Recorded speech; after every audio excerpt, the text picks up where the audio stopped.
Each week, we ask you to vote online in our Friday Lightning Round for your favorite panel topic. This week was close, and your top pick was Pope Francis. We start with that. He was named Time Person of the Year. George.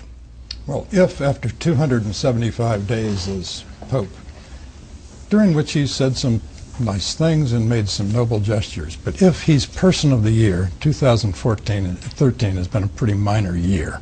This is like Barack Obama getting the Nobel Peace Prize weeks into his presidency, and it's the silliest thing Time has done since 2006, when their cover of the Person of the Year was a reflective panel so that we'd all look in the mirror and see that we were all the Person of the Year, which is sweetly democratic.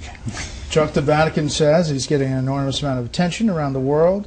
He's changing things up, reforming the Vatican, making finances more transparent. Well, he certainly had his work cut out for him because he inherited an institution that was in a lot of trouble because of the pedophilia scandals and other things. And, you know, you have to admire the fact that he's come in with a, good attitude, and he's made a sort of a big demonstration of being a little more humble about conspicuous consumption in the church and so forth.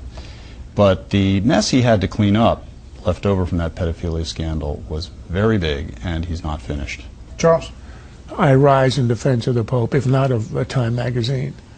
Man of the Year or not, he's a man who's introduced this sort of spirit of humanity and humility in his office, which is refreshing and which transcends sectarian lines, which I think is the basis of his appeal. He doesn't drive around in a caddy, he drives around in a beat-up old, a Peugeot or something, which really is a sign of humility.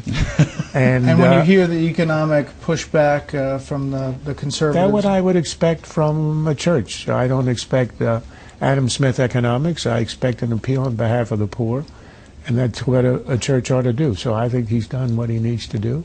You can argue about whether capitalism helps or doesn't help the poor. In the end, I think he might have a misunderstanding of economics, but his job isn't economics. Quickly, John Podesta joins the White House, a bit of a shake-up down the line. What does it mean, and big picture?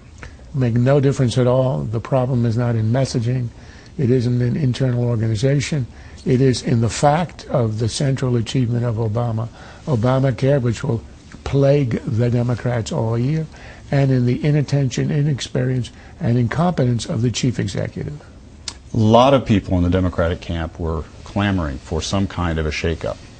They didn't get too many heads rolling, but a new head is coming in, and we should all remember this has been tried before, not just in previous administrations, but in this very administration in 2011.